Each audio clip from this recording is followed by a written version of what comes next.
What's the easiest choice you can make? Window instead of middle seat? Picking a vendor who sends a great gift basket? Outsourcing business tasks you hate? What about selling with Shopify? Whether you're selling a little or a lot, Shopify helps you do your thing, however you cha-ching. Shopify is the global commerce platform that helps you sell at every stage of your business. From the launch your online shop stage to the first real-life store stage, all the way to the did we just hit a million orders stage. Shopify's there to help you grow. Whether you're selling scented soap or offering outdoor outfits, Shopify helps you sell. Wherever and whatever you're selling, Shopify's got you covered. Sign up for a $1 per month trial period at shopify.com/try. Go to shopify.com/try now to grow your business, no matter what stage you're in. Shopify.com/try. The 3 Down Greencast is brought to you by the Pile of Bones Brewing Company. Home delivery available in Regina at sassbeerdelivery.ca. Sarah Fuller is a good goddamn kicker. She was told to squib it, it was executed perfectly, and if you can't see that, you need to remove your head from your asshole. Welcome to the 3 Down Greencast, the internet's only turkey dinner podcast. I thought, Joel, you were going to go with Canada's 216th most popular football podcast. That is also, I didn't even think about that. I completely forgot about that. I got an email this week from some service trying to sell me something, saying our podcast is doing as well as apparently the 216th ranked football brackets Canada podcast. So wow, whatever that means, wherever they got that information, I have no idea. It's apparently some kind of tracking service that obviously this skeleton production is not going to pay for. No. And the funniest thing is like, you think that they would like lie and be like, oh, you're within the top 100. And I'd be like, okay, well, maybe we can get some more traction. But like, when you come out and say, first off, there are 216 football podcasts in Canada, like, kudos to the other 215 that are above us. It doesn't take much to beat us, but like, no. Good on you for putting in the effort. And two, like, yeah, at 216, I'm like, yeah, no, I don't think we should. This is not a thing we should subscribe to at all. Like, I do not wish to subscribe to your newsletter. Your thoughts are not controversial or edgy. Yeah, so that obviously that sales pitch didn't work, but hey, gave it the old college try, and I guess that's really all you can do when you're in a sales position selling weird random podcast stuff to podcasters. Which if you are someone who's listening to this who has not set up a podcast and you ever decide to do it, if you have an email attached to your podcast, which most people do through some sort of network within there, they can find it. Do expect odd emails about stuff they want to sell you from time to time. It does happen.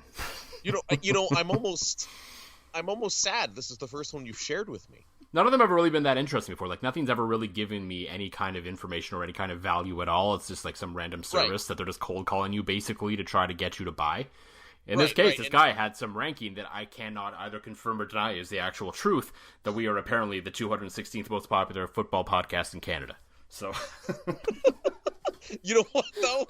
After I read that, I'm like, yeah, that sounds about right. We've got my sister and sometimes my father-in-law, and that's about it. Yeah, I know a few other people who listen from time to time, but I don't know anyone who consistently listens to it, really. Well, Josh Smith and Fake Gainer. We still have Fake Gainer. Yes. Josh Smith is tailed off as we continue to make Josh... Now, like, the Josh Smith references are even funnier, because now we know that Josh Smith won't react to the Josh Smith references because Josh Smith no longer listens. Mm-hmm. That seems to be the takeaway from getting that. So maybe we need to start taking auditions for the unofficial third host of the Greencast. Right. Because if you're not going to put in the effort and listen to it, then, I don't know. I mean, we have had Haji on for 8N Nation before. Yes, and we did the Between Two Johns episode before the Labor Day Classic one year. Right, that is correct. So he's too official to be like the third host of the Greencast. Oh, like he knows what he's talking about and stuff. Like there's way too much going on there. Yeah, we need to find. So you know what? If you're out there and you want to tweet us, the 216th ranked football podcast for football brackets Canada, to be precise, we will happily make you the new name drop person. Yes, we will be taking auditions. We are also accepting bribes, preferably in the form of beer. Yeah, we do this podcast for beer. So it's really true. No, you're not wrong. That is the amount of beer. I still tell the story of the Saskatoon men's Bonspiel weekend that it was like, well, we could drink here, or we could go drink all of the beer our various sponsors have given us to hang out together. Mm-hmm. So, sorry, Saskatoon men's Bonspiel from 2 years ago. Or a year ago. It seems like it feels like forever ago, yeah. I know, right? Pandemics and shit. Yeah, because we won't be partaking this year, so that's just I don't think it will be happening this year. No, it also should not be happening. That's also another thing. Although I think it would be fun. I did play-by-play and some hosting stuff for a charity fun Bonspiel, because there's actually this this website where you can go and like play an online curling game, and like there's chat and there's Zoom and everything. See, something like that might be fun. Just get a big Zoom room, a bunch of people. I might be onto something here. Because I know my liver, come the last week of January, starts like beefing up in preparation for Bonspiel weekend. So I feel like if I don't it'll be like a dog like shedding before spring, it just knows. Yeah, it's just kind of like, it's really efficient with digesting alcohol. It's like, I drank 6 beers tonight and I don't feel anything. Oh, it's almost the end of January. I almost feel like I should put this together just so I have something to, help my liver shed its skin. Is that a thing a liver does? Sure. It's not like we listen to doctors in this province, so who cares?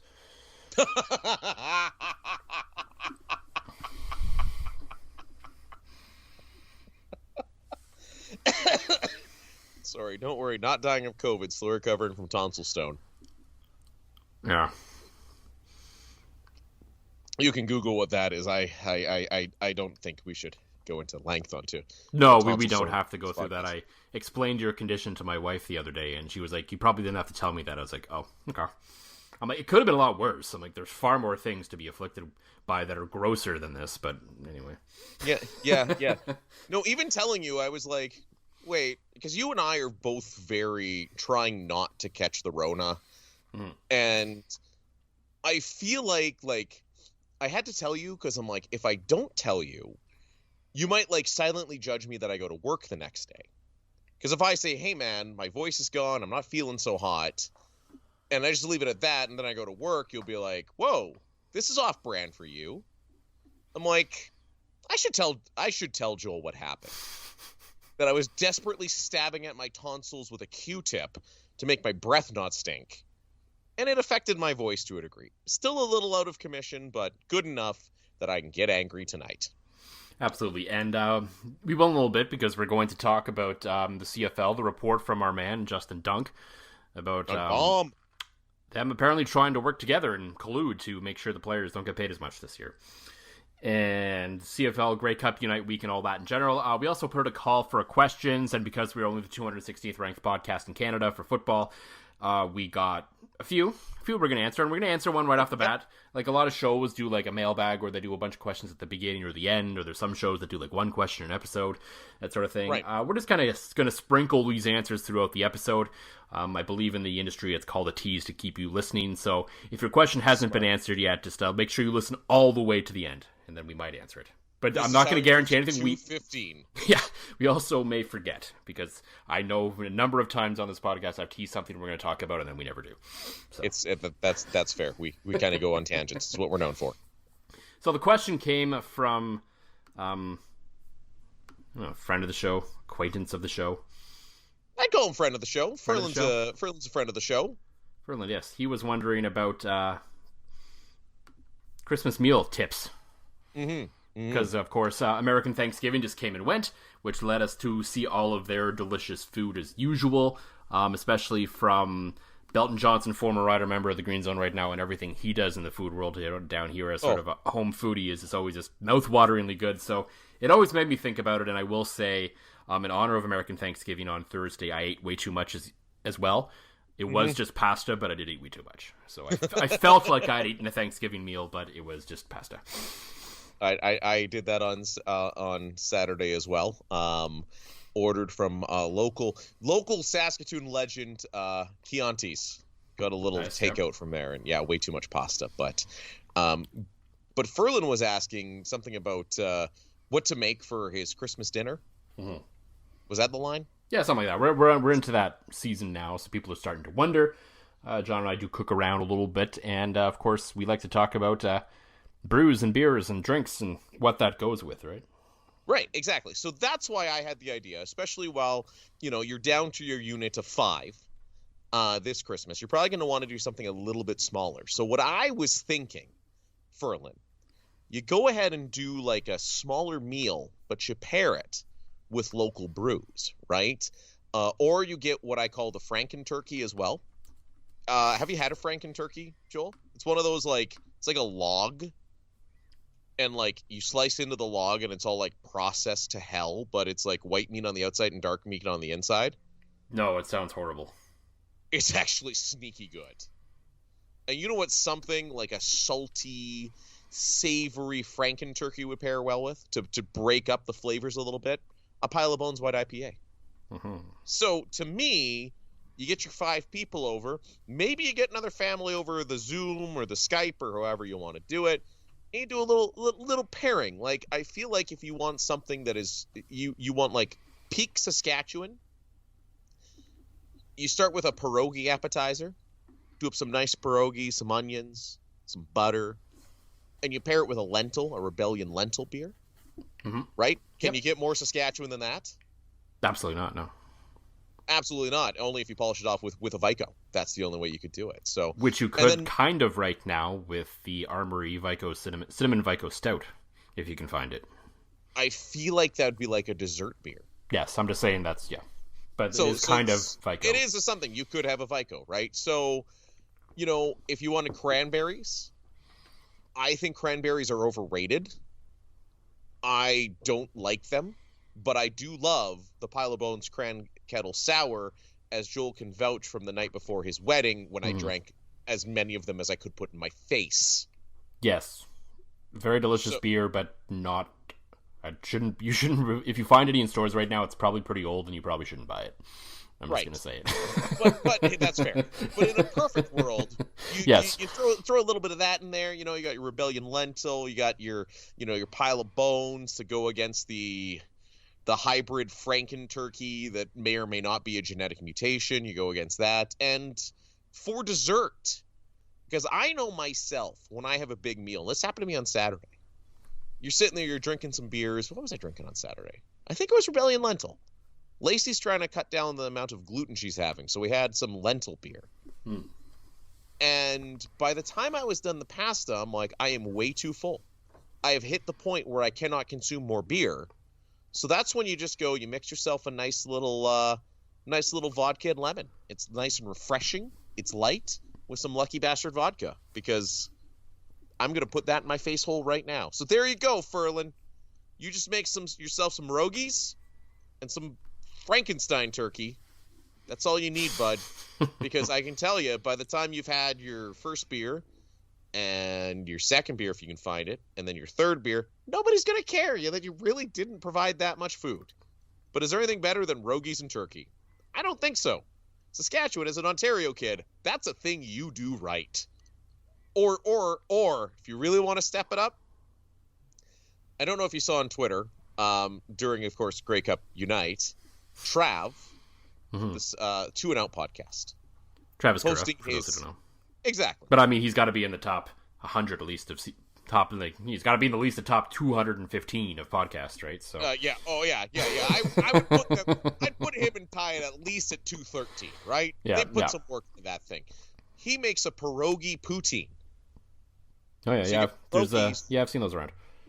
Oh, there's a food truck / smoke barbecue kind of place here in Regina called Smitty's the Schmitz, that makes a pretty good pierogi poutine. Be still my beating heart, quite literally, because you are plugged fat. But there you go, Furlan. Little rogies, little freak turkey, and lots of booze. You'll be all right, buddy. Absolutely. And I mean, throw in a vegetable, just something, I don't know, whatever you like. Well, what would pair with?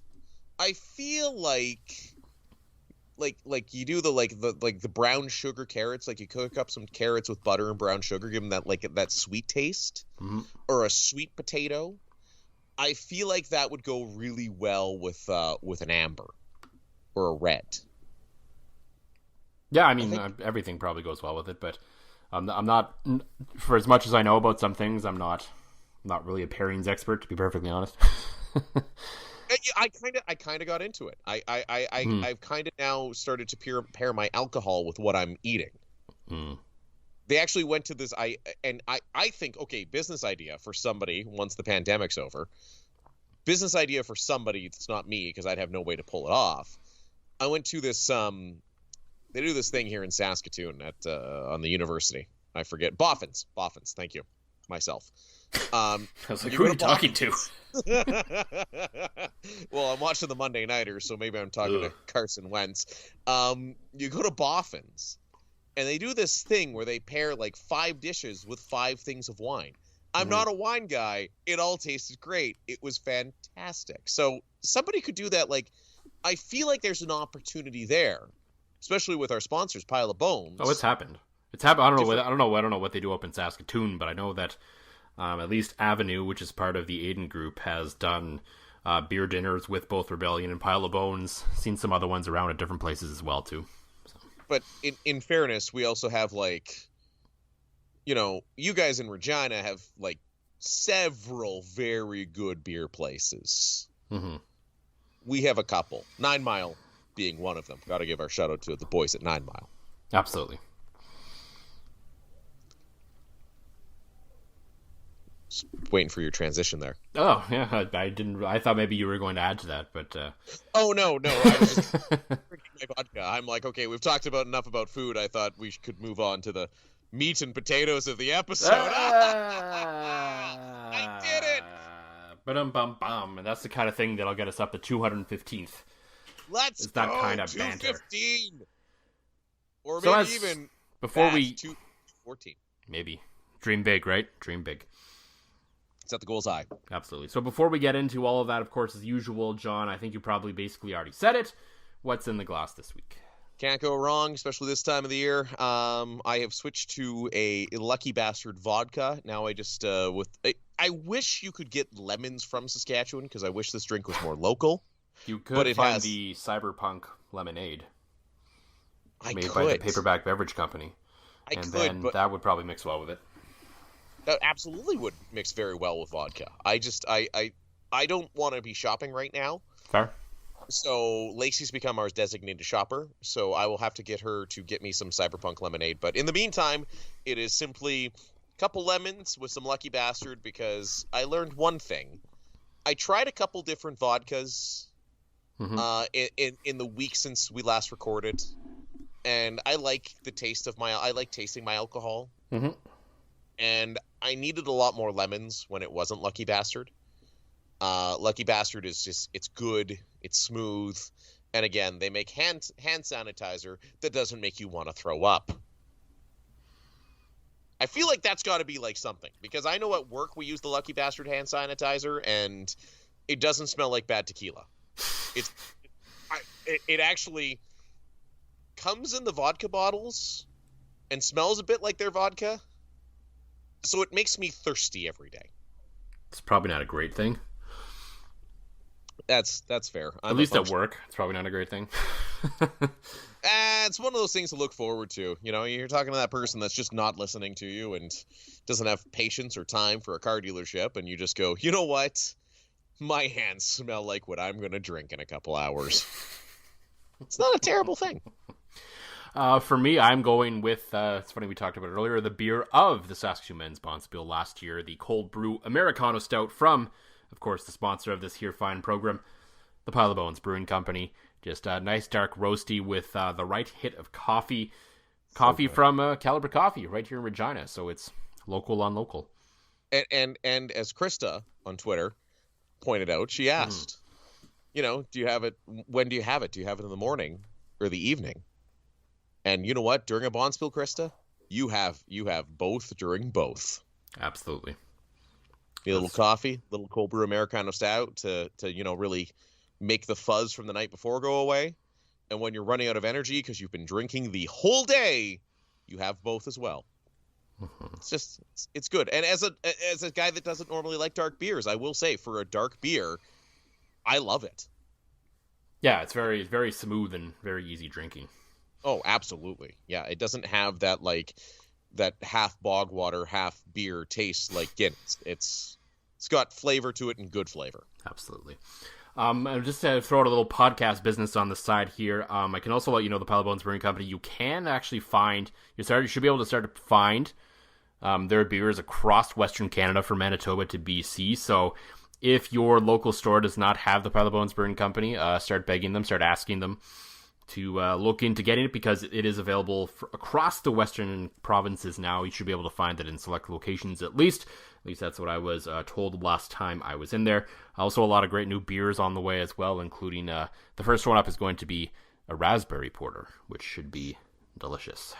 Yeah, I saw the raspberry wheat ale was in the liquor store. And actually, I know in Calgary... That's a summer thing, but yeah. A couple of the there was only like a couple packs left, but I know in Calgary a couple of the places that specialize in craft beer, I wish I remember the store's names, because it's like you walk in there, it's nothing but local and craft. My brother-in-law informed me that he picked up some Pile of Bones from one of those joints not too long ago, because he had come to visit and obviously hears about it on the podcast because he listened to the beginning of a third of an episode. Yes. From what I've been told, apparently the Space Cadet IPA sells really well in Alberta. So it's not really surprising. So yeah, no, it's a great beer. Because when I think about the Alberta IPAs, I know there's a lot of really good ones, but none of them are like that West Coast style that the Space Cadet is. So I'm not surprised that it's moving well, because it's kind of a little bit of a different track, a little bit of a different take on the IPA than maybe some of the other producers in Alberta, at least the bigger ones that the market would be used to. So. Yeah, now that I'm thinking of some of the beers I've had in Alberta, that is a very accurate assessment, Joel. It's like you know what the hell you're talking about. Sometimes. Occasionally. Fake it till you make it, right? Until we make it a 214. Absolutely. Speaking of fake it till we make it, the CFL has decided that they may want to get into some shenanigans. The PR machine that is TSN pumped out a story the day after Justin Dunk's big story about them wanting to collude to make sure that every team at least attempted to spend to the floor in 2021 instead of spending to the cap limit, saying that it's an option that's available for teams, so they're allowed to do it, blah, blah, blah. Yeah, we all know that, fine, whatever. And then this really is a story that I think should have maybe had larger legs than it did. Maybe I just missed it a little bit, but I mean, if the teams are essentially coming out and, the league is trying to convince the players that this is the teams, that this is something they should be doing, that they should be saving money by making sure they spend to the floor in 2021, as Sportsnet Arash Madani said, whether you like the guy or not, this is straight up collusion. And I mean, if it wasn't for Dunk's report, or maybe, potentially someone else may have reported on it as well, because there's a lot of other great reporters around this league who find out stuff that the league doesn't want us to ever know about, and then it gets reported on, thankfully, because this league is allergic to telling us information and giving us sort of the full picture of what's going on within the league. And this could have easily been one of them, because, as I wrote on 3 Down Nation, there is no system in place to let us know exactly how much teams are spending on salaries, because that's just the way it's always been. I mean, teams don't even want to tell you how long their players are signed for the most part. Forget about how much money they make. And I mean, there's lots of reasons for and against all of them, but now I think it's imperative that the league come out and make sure that they're very transparent about this process if they have been caught trying to collude, because now if we play in 2021 and then the league comes out after the season and sends out its usual press release saying all the teams are cap compliant or not in 2021, we won't know if they actually colluded or not, and we can't really prove otherwise. I mean, the players will get that information, so hopefully, if there's something suspicious going on, the players would let us know, but, I mean, who knows, really? So this whole thing is just a cluster, and it's just aggravating that the CFL thinks that this is fine. Well, that's the thing, that the CFL just thinks that, like, this is okay. That Arash is right. This is collusion. This is driving players' salaries down in a league that is too busy making sure that every ex-player's making six figures to do basically nothing the second they step off the field, is not paying the players a whole hell of a lot. So, and you're right, Joel. You said it the best, that TSN spun it like, oh, they want to make sure everybody spends the minimum, and all it's going to be. Wasn't that the point of a cap floor, that you have to spend to the minimum the whole time? I mean, in theory, all 9 teams could independently make the decision that they don't have the cash to spend to the cap and they spend to the floor. That's fine. There's nothing in the rules against that, and if that is the conclusion that all 9 teams come to independently, then so be it. That's a decision they're allowed to make.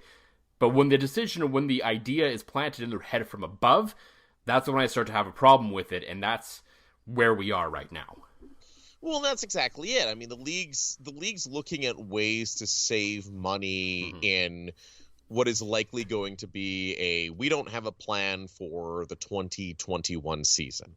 So they're going to need to desperately hold on. They need to get the product out there. They can't go away for 2 years. Like, no. You and I have talked about that a lot. You can go away for a year and have a nice, big, punchy relaunch, and CFL football's back, and get everybody excited and get really re-spark interest. But, like, I don't think they have a plan, and this is more showing it. Like, realistically, the cap floor to the cap is $1 million.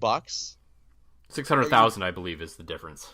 So that's it. Like, are you really that desperate to save a couple bucks that, you're willing to do that to the players and just basically, throw it on them and collude against your own players? Like, It's not a good look. The players really need to win a CBA negotiation coming up here, and it sucks that they won't have an opportunity to do so, because next year is going to be very, very weird unless there's an unprecedented expediency to the vaccine rollouts here in Canada, because that to me is the only, like, the CFL had no plan for next year. No. They had absolutely no plan. They had no bubble plan. They had no hybrid plan like the NFL, where they basically tell the players, okay, show up, don't do anything, go home to your family, but again, don't do anything. That's going real well for them too right now. Well, I mean, it's fair, but I think, too, if the NFL tried to do something like that in a country that actually cared about, some mitigation, I think it would have had the potential to work. Like, I honestly believe, even though Canada's numbers are rising right now, they're still nowhere near where the States is. I think if the CFL was smart enough to say, okay, you're going to play at your home stadiums, or we're just going to have a Western division, and it was just, like, there was no plan. Like, they were all in on the Canadian government basically going, listen, we have more vaccines bought than anybody in the world right now, and that's your only hope of getting saved. It's shameful. And now that the government has inadvertently bailed them out. Like, they haven't bailed them out directly. They haven't given them money directly, although you'd think they may have, based on their social media feeds telling us all to make sure we get the COVID app, which, again, you should. Great idea. Which you should, yeah. Fantastic idea. You should download the app, but I should not be receiving that messaging from the CFL. It looks weird. It's strange. So you have a league that's basically, like, sucking up to the government, because they're basically going, you just saved us by making sure you had a whole shitload of vaccines bought and paid for. It's just, to go through this and to be given, basically a second chance because the government was smart and bought a whole bunch of vaccines, and to go out and be like, okay, our asses have been saved. No credit to us. We did nothing, and our asses have been saved. Potentially, yeah. Let's go screw the players. That's their first thought. Like, it's like... Yeah, and I mean, this is the whole other side of this. So, even if the CFL wasn't going to try and make this happen, and the good news, if you're a player in this league or you're a fan of this league who believes in accountability and following the rules as they are currently written, the good news is the history of this league suggests you're never going to get the 9 teams to be on the same page on this. This has always been 9 independent franchises that do things their own way and don't really think big picture what's great for the league for the most part. And that's kind of what's landed us where we are today with the state of this league. That's just what it is. It is, yep. And so the fact is that to me says at some point there may be a point where the teams agree that they're going to do this, and I've heard other people talking about this too, and I agree. But there could be another point in the season where contending teams are suddenly feeling pretty good about themselves, and they're like, you know what, maybe we should spend to get this guy or that guy. And then all of a sudden the pact is broken, right? So, I mean... well, and you're exactly right, Joel. Yeah. We know who would be spending to the floor. Toronto's going to spend to the floor. BC is basically and thankfully running off of a trust account from, the passing of David Braley. Mm-hmm. But if all of a sudden it's July, August, and they're letting, say, 20,000 people into New Mosaic, and let's say the Riders are several games over 500, and all of a sudden merch is flying off the shelves again, and people can buy footlong hot dogs, and they can buy their basic beer at the concessions, they can buy their good beer at the one stand that always sells out quickly. Note to Mosaic Stadium, people. I don't believe for a second, and that's the one thing when I saw this collusion story, I'm like, okay, this is terrible from an optics standpoint, but you're right. There's no way that every single team would ever stick to that. No. Ever. No. I can't see that actually happening. And regardless, whether this ask happens or not, whether this is something they can ever agree upon or not, if I'm in the situation where we're at right now, if I'm a player in this league, if I'm someone high up in the CFLPA, I do understand that some type of sacrifices will have to be made. Right. There's no question about that. No one's saying that the players should not bend on anything. That's not at all. The sacrifices are going to have to be made across the board to make sure that this league operates with less of a loss than it is probably going to in 2021. There's no question about that. But for the league owned mostly by millionaires and by public teams that have lots of money and basically cannot fold at this point, to go directly to basically, as this is happening, go to the players, and they've also gone to the coaches who don't have a choice in this. They've already reduced their cap, and we're already hearing about staffs that are going to be reduced next year because of these changes. And they're already asking for them when we don't know if they've done anything to clean up their end of things. So if I'm the players, if I'm with the PA, I'm saying, okay, we're willing to talk, we're willing to negotiate, we're willing to bend on some things to make sure that this league survives through this turbulent time over the next few years. But I want to make sure that you're cleaning up your mess too, because there are teams in this league that spend mass amounts of money on all kinds of other things, because as we sort of, the math has kind of been done over the years, where player salaries are about 25% of expenses. So that leaves 75% everywhere else, and there's other football up stuff that gets paid for too. So I understand that as well. But the business ops, the front offices of these teams that has nothing to do with football are inflated. Now, whether that's because you see it with the community teams a lot because they make big revenue and they have to spend it on something, so they do, and that probably forces the private teams that maybe don't have the money or don't want to spend the money to kind of keep up with it a little bit at the same time. And so these things have kind of gotten out of control where they could probably, as much as no one likes to see people lose their jobs, there could be some trimming there. There could be some efficiencies found within those front offices. And I'd say, okay, you've done that. And number two, I would say, if I'm the players, have you agreed to revenue sharing? Those would be the two things. And I'd be like, okay, if you've done that, now we can talk. Yeah, absolutely. And you hit the nail on the head. You really did. If the players don't want the owners to have an opportunity to collude, then get on the revenue sharing boat. And I hate to say it, every other league in North America does it. They do, and I don't want to put words in a dead man's mouth, but you can't tell me that David Braley didn't have something to do with that. up until a couple years ago, he owned 2 of the league's teams and was notorious for not spending a ton of dough on those teams. Yeah. So they were making a profit, and you did read the rumblings. I mean, he never publicly came out and said he was against revenue sharing, and I mean, it is tough with community-owned teams, but I mean, that's basically what they did with the Alouettes the last time we were playing football. Mm-hmm. They basically were revenue sharing in a way that was like, okay, so if you don't want this team to fold, you're going to give them a whole shitload of money. Wouldn't it just be better to go, okay, everybody, we're all gonna make money, we're all gonna better ourselves, we're all gonna share some dough. Yep. And the players need to dig in and get that, because now, rather than collusion, the owners would be able to go to the players and go, okay, hey, revenues are gonna be down, we need to work something out. Yeah. But absolutely. They're just not going to, because again, you have 9 independent teams that continue to run like independent teams instead of like in a league. And I'm not suggesting that you go to the full owned by one person model like Major League Soccer has used, or the XFL.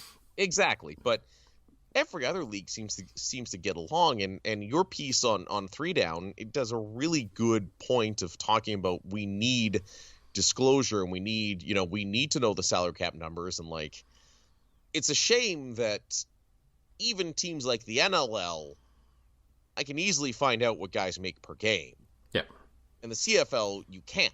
So again, kudos to Dunk. Kudos to the other reporters that would have broke it. I feel like this is something that if Justin didn't break, it would be in a Rash, John Hodge, or somebody like that would break this story and blow the lid off the collusion and, expose more warts of the CFL. So I'm glad it got blown up before it had a chance to really, bite the players in the ass, because all the players are going to be pushing for more disclosure, and it's good for everybody. Yeah, absolutely. And of course, the story broke in the middle of what was Grey Cup United Week, which was, I guess, by default, the most exciting week on the CFL calendar this year. God. I mean, it was fine. It was... I don't want to get too negative on this thing, because it was something that was a good idea that the league tried to execute, but a lot of it kind of felt like they were still kind of making it up as they go. Like, the thing that really sticks out to me is, so they had the special on TSN on Saturday night, which is great, and then they decided, or I don't know when they decided, but they announced that day that the CFL draft lottery results were going to be announced. And it's like, you announced this lottery a couple weeks ago. You knew this event was coming up. Why not just say then, so then you could at least have some kind of anticipation building up to this broadcast and give people to know weeks in advance a reason to tune in, instead of dropping on it the day of. So the whole thing, while there were some positives to it, there were some positives to it, but there's also some negatives to it. Like we've talked about, like, it's great that the players were out and talking and available, and the commissioner was out and talking and was available, but it was all in the middle of the day. So, I mean, which is fine normally during Grey Cup week, but I'm sorry no one's really taking time off to do things digitally during the day. No. And I think this is just a product of how the CFL and their teams have been forced to lay their good content people off, which I think is a mistake. I get it. It is tough. Everybody's got to tighten the purse strings, but you look at what other leagues have done. And again, me being a lacrosse guy with some lacrosse background, apparently you can hear Barkley. And Barkley wants to come downstairs and hang out is the problem.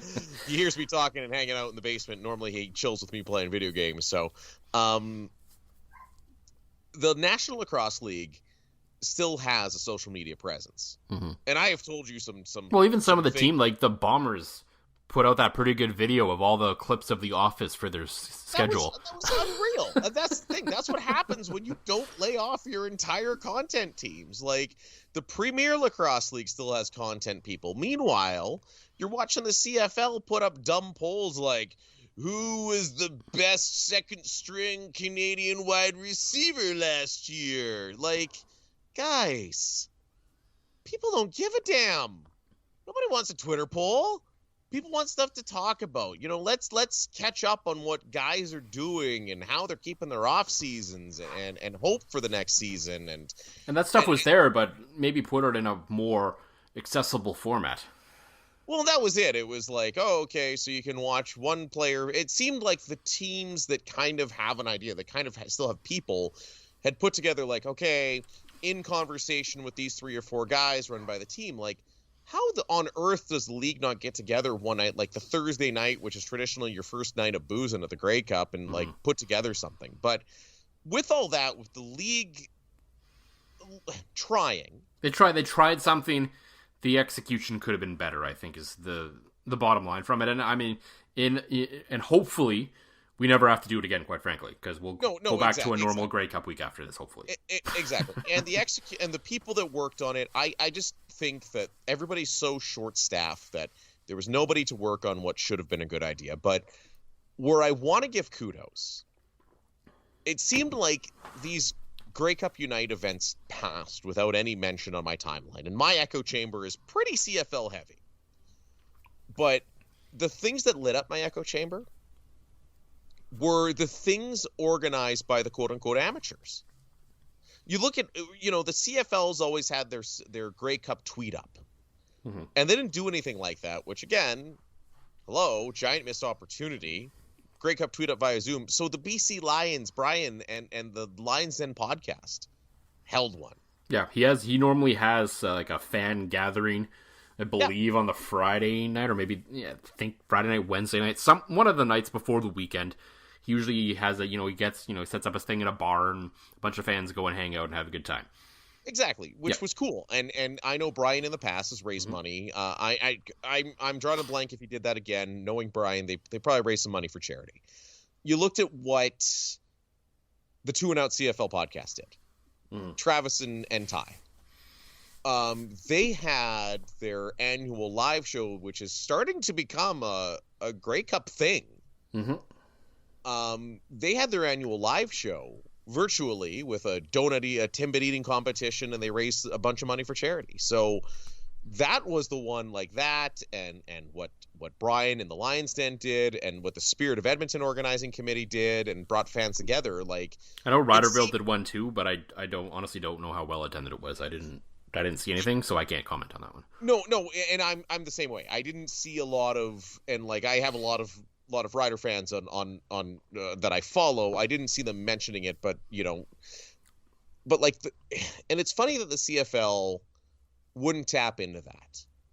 And again, maybe that's a lack of people, maybe that's a lack of familiarity, maybe that's a lack of, I know when I was with Trav on 2 and Out, the CFL was so sensitive about things that were said, specifically by me. By you, yes, of course, yeah. Oh, 100%. That they weren't willing to work quite as closely. And sometimes you need to put on your big boy pants and realize that people aren't going to like everything you do, and people aren't going to slurp up everything you do, and just embrace it.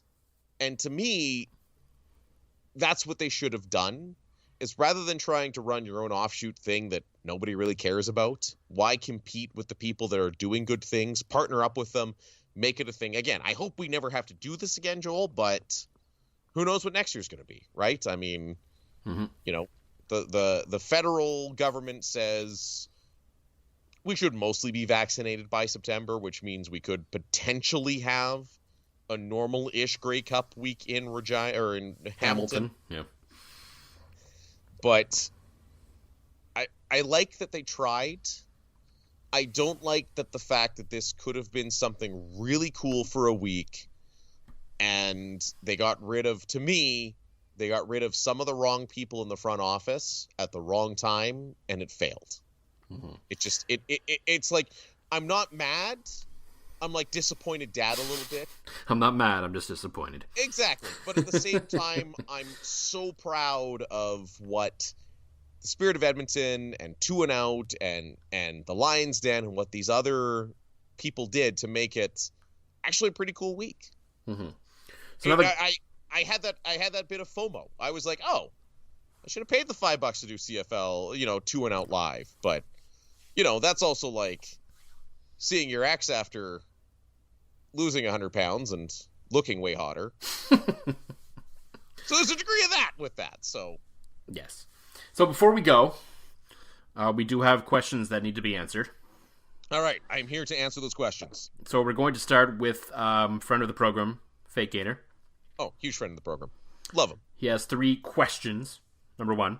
Who's spelled with a K. Yep. If the CFL is a go in 2021, what are your way too early predictions for TV ratings? Will they be way down compared to 2019? I think they'll be up. I think that the CFL is looking at playing at a time where they traditionally play. Yeah, which as we're seeing with the NFL this year, in a year where everyone has seen historic lows, is playing at their regular time. So did baseball, but baseball has its own issues that we don't need to get into on this podcast. Exactly. Don't compete with the NFL. Football seems to be the one constant ratings-wise. The NFL, the NCAA, football is a thing that people watch. And, you know, you and I could break that. We could spend an episode breaking down why do people watch football. Yeah. But I think the ratings will be up. I think the CFL and the teams will figure their ish out and have a really good relaunch. I think the fact that, like, again, I think CFL fans, you're watching, like, I know I watch the NFL ball and I love the NFL and I love my Vikings, but nothing compares to my love of my Blue Bombers. And it's because they've actually won in your lifetime. The Vikings are never going to do that. They do have a fullback with the last name Ham, though. So, I mean, you win some, you lose some, right? That's right. That's right. Your favorite player's name is Ham, but they're never going to be a good football team. To me, watching the other football go on makes me miss the CFL more. See, I haven't really missed it all that much, and I know that's kind of weird to say, but I mean, this 2020 has been so weird, and I'm watching the NFL, I'm watching the NCAA because, I mean, I love college football, so I'm kind of guiltily watching the NCAA because I really feel like they shouldn't be playing for a myriad of reasons. Right. And the NFL is kind of getting to that point where they should at least figure something out and do something differently, but I'm still watching. But at the same time, I understand why the CFL didn't play, and I almost feel like they ultimately made the right decision given the way everything's are going. The way COVID has exploded the last while. You know, the Winnipeg bubble would have become very dicey toward the end of the most important point of the season. And I think ratings might have been a struggle for them just because I think for a lot of people, sports just isn't high on their list of things they care about right now. And I think that's part of the reason why you're seeing numbers even for a lot of stuff this is down, because even this, you know, especially the stuff that's not being played at the normal time, but even some other stuff that has been played at the normal time is down because people are like, I don't care right now. Yeah, and that's why I think you're right. The CFL made the right decision. And I think, and the reason I say timing is, if you read the good news, which I'm a bit of an optimist when it comes to COVID, despite what it might sound like on this podcast. By all accounts, come June, when CFL season's kicking into gear, there should be a pretty significant chunk of the population should have access to the vaccine. And we know that, and what we know of the virus now is that we can get through summers relatively unscathed compared to time where we have to spend time indoors. Well, and that's exactly it, right? Yeah. And so we'll be in a point. You'll have a good chunk of people with the virus. You'll have the people that are most at risk from COVID likely inoculated by June when we start to see the CFL. You know, you'll have the guys like you and I that are healthy, no pre-existing conditions. You know, life will start, to me, next summer is going to kind of be our slow return to normal. And I feel like the CFL is going to ride that wave. Yeah. And you'll have the CFL back, and you'll have this slight return to normal where you can go over to a buddy's house, bring some beers, and watch some football with your buddies. I don't know if there will be. I don't think you'll have 30,000 people in a stadium. No. You might have 10, 15, come June, but you'll be able to go to a friend's house and have some beers and watch some football. Yeah. I mean, for me to answer the question, ratings in 21. Should they play? I think there'll be a bump at the start, but then it'll kind of plateau kind of to their historic norm. Oh, I would agree. Now, I think this would be a great opportunity for the CFL to shorten the season. Yeah. And that, again, a whole other topic, but if you basically peeled 4 games off, you take June off, do your training camps in June when, things are down, and start your season Canada Day weekend, the NHL will be done. Baseball, especially the Blue Jays, look like they might be relevant next year. Will be in the dog days. I think the CFL has a great opportunity to come back and make Canadians feel good again. And I hope that happens. It's possible, but they're not going to shorten the season. Anyway, question 2. John, did you get my mail? Yes, I did, Fake Gainer. Thank you very much. I DM'd this to you, as I could have sent a carrier pigeon, as I now know your address. It's a 2-for-1 special. Do pigeons know addresses? I don't know. How do pigeon carriers, I would be fascinated how those, actually worked. How do they know where to go? Yeah. Do you tell them where, okay, Joel, at 2 a.m. today, I'm going to be reading with pigeons. I can't sleep because of friggin' pigeon carriers. Sorry. I did get your package, and as I mentioned to you in DM form, it was a 2-for-1 special. So next time you have a script for me, let me know. And question 3. Does the year off hinder or hurt more of the age 30 and over players? It doesn't hurt them. Not one bit. You don't think so? I don't think so. I think what hurts is your young guys. It hurts your young guys more than your old guys. I think there's something to be said for your veteran players who've been basically, being banged around probably every summer, spring, fall since they were 14, 15 years old, to have a year to rest the body and recover fully and rehab fully and do all that. I think your veteran players are going to look even better next year. I think where it's going to hurt is your young guys that need some more experience learning the Canadian game specifically, learning the waggle, learning playbooks and things like that.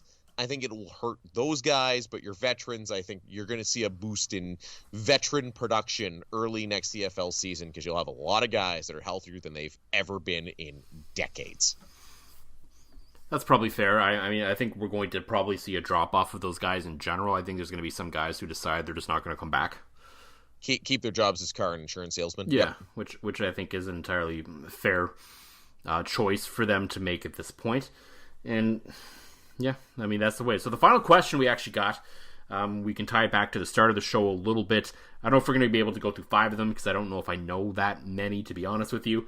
Okay. But Adrian was asking top 5 holiday-inspired beverages. Okay, rum and eggnog. Yeah, I think that's the clear number 1. Right. Saskatoon Men's City Bonspiel cold brew Americano with a side of coffee. You could probably make a pretty good sort of beer cocktail with cold brew Americano. Okay, when we're allowed to hang out again, we're going to do that. Okay, number 3, holiday cocktail. Vodka, Lucky Bastard vodka, and anything for any occasion. Number 4, mojitos. Mojitos. It's a holiday beverage for you. Cinco de Mayo. Well, he means Christmas holiday. Oh, okay. Yes. It's the Festivus. It's a Festivus beverage. And number 5,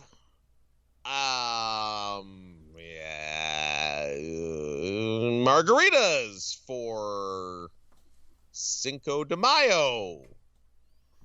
There we go. There's 5. I did it. I think the easiest answer is the Scotch on the rocks, really. Is there nothing that's one of those things I don't drink I like whiskey. I don't drink a ton of Scotch anymore just because it's expensive in this bloody province. But oh god, yeah. There is something about after the Christmas meal, it's Christmas night, especially after everyone's gone, or there's a few of you left. You just pour that little bit of Scotch on some rocks and just sit around the fire or hang around the table and chat a little bit with it. That's where it's at. When you become a dad, Joel, that will go away. You'll just want to be so drunk that you go, please, kids, go the fuck to sleep. See, but the Scotch gets you there, though. Oh, no. Everything gets you there. But the problem is the Scotch, it's so nice and it's so smooth when it touches your lips. It's it's like you want to relax, but you've got excited children running around going Santa, Santa, Santa, Santa, Santa, Santa, Santa. Next thing you know, dogs barking. I mean, obviously, at that point, you would wait until. That's why I said when everyone's gone. When there's just maybe when you're by yourself, or you're with your spouse, or you're with maybe just a couple of other family or friends at that point. It's not the scotch isn't the hey, everyone's still here, let's have a scotch. No, that's fair. And now I need to venture out into the unknown again and buy some scotch because now I want it on my lips.